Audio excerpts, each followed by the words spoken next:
My name is Emma, and this happened to me a few years ago, back when I was in college.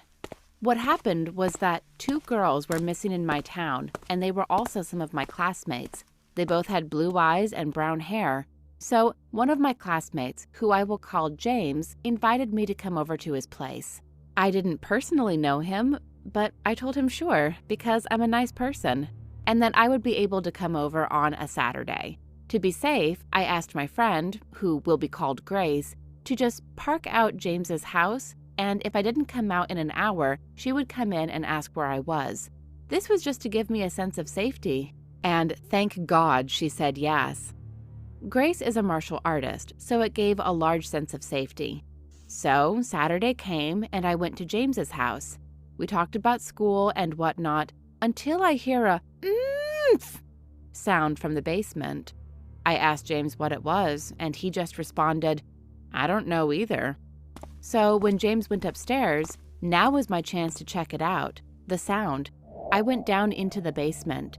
It was nice, but I saw a door with an outside lock on it by the stairs, and the sound was definitely coming from there.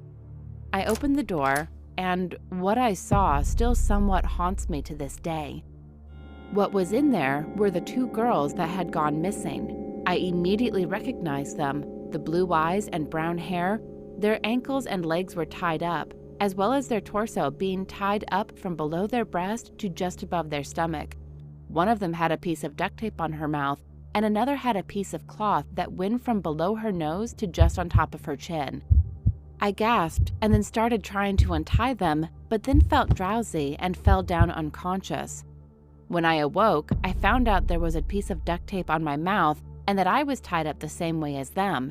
At first, I tried untying one of the girls' hands, as ours had been tied in an X shape, so it would be easier to untie. However, when that failed, I remembered that Grace would come for us. So we waited for about 30 minutes until Grace would show up.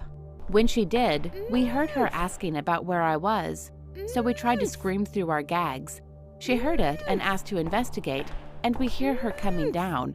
She opened the door and was about to get tranquilized, but she disarmed him and knocked James unconscious.